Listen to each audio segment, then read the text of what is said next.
The destruction of a major dam in Ukraine will have grave and far-reaching consequences for thousands of people, the United Nations has warned. UN Aid Chief Martin Griffiths said the scale of the catastrophe at the Kakhovka Dam in southern Ukraine would only become clear in the coming days. Thousands have fled flooded homes in the area, an active war zone. There are fears water levels could rise further. Ukraine and Russia have accused each other of blowing up the dam on Tuesday. The claims by the warring sides have not been verified by the BBC. Addressing the UN Security Council late on Tuesday, Mr. Griffiths warned that thousands of people in southern Ukraine were facing the loss of homes, food, safe water and livelihoods. As mass evacuations continue on Wednesday morning in Ukraine's Kherson region, satellite images have emerged showing widespread devastation there.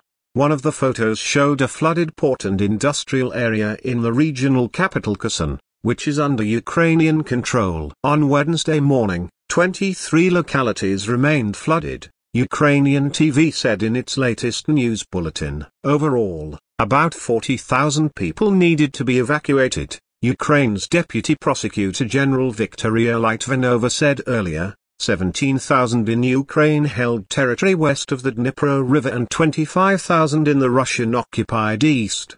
Some local residents have been seen desperately trying to save their belongings in homes with water levels nearing the ceiling. The Kakhovka Dam, downstream from the huge Kakhovka Reservoir, provides much-needed water to farmers and residents, as well as to the Zaporizhzhia nuclear power plant. It is also a vital channel carrying water south to Russian-occupied Crimea. The peak of a huge water spill downstream from the emptying reservoir was expected on Wednesday morning, warned Ukraine's state-owned hydropower plant's administrator Ukydroenergo. It said this would be followed by a period of stabilization, with the water expected to rapidly recede in 4 to 5 days. There are concerns about the Zaporizhzhia nuclear power plant, Europe's largest, which uses reservoir water for cooling. The situation there is said to be under control and there is no immediate nuclear safety risk for the plant, according to the International Atomic Energy Agency, IAEA. One local resident, Andrei, who lives close to the dam, which was seized by Russian forces shortly after Moscow launched its full-scale invasion in February 2022, said he believed Russia wanted to drown his city. In the city of Kherson, a woman called Lyudmila, who was loading her belongings including a washing machine onto a trailer that was attached to an old car, said, "We're afraid of flooding. We're taking our things a little higher up." She called for Russian forces to be kicked out of here. "They're shooting at us, they're flooding us or doing something else." Ukraine said 2 law enforcement officers were injured in Russian shelling as they were evacuating local residents on Tuesday. On the Russian-seized riverbank of Nova Kakhovka, the Moscow-installed authorities reported on Wednesday morning that water levels in the flooded city were now receding.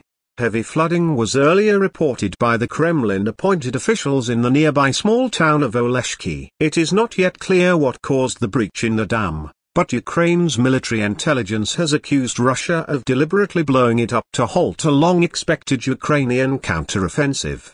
On Tuesday evening, President Zelensky said the dam destruction would not stop Ukraine. "We will still liberate all our land," he said in a video address. Meanwhile, Russia claims Ukraine carried out the attack on the dam to detract from what Moscow says are Kyiv's failures of its counter-offensive and to deprive Crimea, Ukraine's southern peninsula illegally annexed by Russia in 2014, of fresh water.